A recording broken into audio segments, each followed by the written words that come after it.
దిగ్గజం చెరుకూరి రామోజీరావు స్వర్గస్థులయ్యారు. కొద్ది రోజులుగా అస్వస్థతగా ఉన్న ఆయన ఓ ప్రైవేట్ ఆసుపత్రిలో చికిత్స పొందుతూ తుది శ్వాస విడిచారు. రామోజీరావు ఈనాడు గ్రూపు సంస్థలతో పాటు అనేక వ్యాపారాలు చేస్తున్నారు. తెలుగు దినపత్రిక ఈనాడు వ్యవస్థాపకుడు, ప్రధాన సంపాదకుడు, ప్రచురణకర్తతో పాటు మార్గదర్శి, chit fund, Priya foods, Kalanjali తదితర వ్యాపార సంస్థలనే నడుపుతున్నారు. రామోజీరావు స్థాపించిన రామోజీ గ్రూప్ ఆధీనంలో ప్రపంచంలోనే అతిపెద్ద cinema studio Ramoji film city ఉంది. 2016లో భారత ప్రభుత్వం ఆయన్ని దేశ రెండో అత్యున్నత పురస్కారమైన పద్మ విభూషణ్తో సత్కరించింది.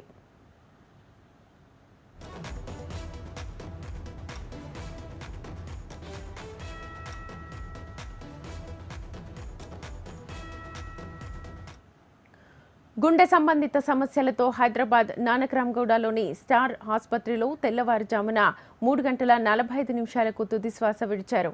ఈ నెల 5న గుండె సమస్యలతో ఆయనకు శ్వాస తీసుకోవడంలో తీవ్ర ఇబ్బందులు తలెత్తాయి.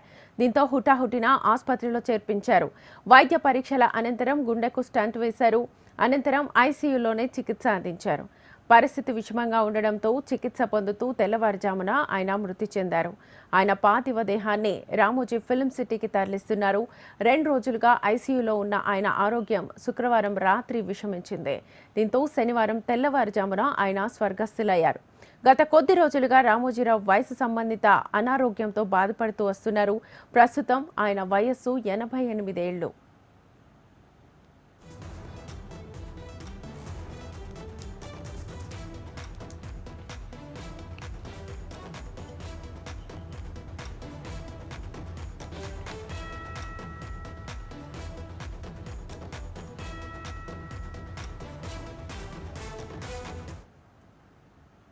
రామోజీరావు కృష్ణా జిల్లా పెదపారుపూడిలో 1936 నవంబర్ 16న రైతు కుటుంబంలో జన్మించారు. ఆయన తాత రామయ్య చనిపోయిన కొద్ది రోజులకే రామోజీరావు జన్మించారు. తాత రామయ్య పేరునే ఆయనకు పెట్టారు. అయితే స్కూల్కు వెళ్లేటప్పుడు రామయ్య అనే పేరు నచ్చక రామోజీరావుగా స్వయంగా ఆయనే మార్చుకున్నారు. గుడివాడలో బీఎస్సీ పూర్తి చేసిన రామోజీరావు ఢిల్లీలోని ఒక అడ్వర్టైజింగ్ ఏజెన్సీలో ఉద్యోగంలో చేరారు. 3 సంవత్సరాలు అక్కడే పనిచేసి తర్వాత హైదరాబాద్కు తిరిగి వచ్చారు.